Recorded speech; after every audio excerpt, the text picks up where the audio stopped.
तर नमस्कार मित्रांनो, आज आपल्या व्हिडिओमध्ये तुमचं स्वागत आहे। तर आज आपण आलेलो आहे आपल्या शेतामध्ये। तर भरपूर दिवसापासून आपलं जे छोटं शेततळं आपण बनवलेलं आहे त्याच्या आजूबाजूंनी भरपूर कचरा गबळ झालेलं होतं। तर आता उन्हाळा सुरू झालेला आहे मित्रांनो, आणि आपल्याला हे पाणी आपल्या जनावरांसाठी, आपल्या गायांसाठी, आपल्याला घरी वापरायसाठी लागत असतं। तर आज आपण याला रविवारचा दिवस असल्यामुळे पूर्ण साफसफाई करून एकदम नीटनेटके करून त्याच्यातलं पाणी घाण काढून आपण नवी पाणी भरणार आहे त्याच्यामध्ये। तर तुम्ही बघू शकता मित्रांनो, बघा आपल्या शेताच्या साईडने किती गबळ झालेलं आहे। तर आज आपण ते पूर्ण गबळ काढणार आहे। तर त्याच्यामध्ये पहिले आपण मोटर फिट केलेली आहे, ती मोटर काढून बाजूला ठेवून देऊ आणि त्याच्यानंतर साफसफाई करू।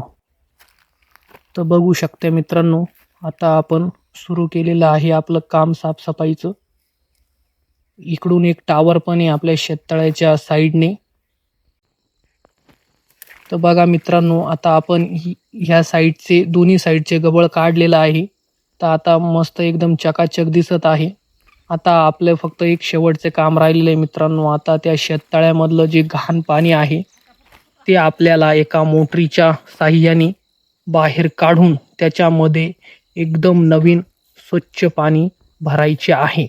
तर आपण जी मोटर बाहेर काढलेली आहे ती मोटर आता डबल त्याच्यामध्ये टाकणार आहे आणि ते पाणी काढून घेणार आहे। तर मित्रांनो, ते पाणी पण खूप विषारी पण झालेलं आहे, घाण झालेलं आहे, किडे झालेले,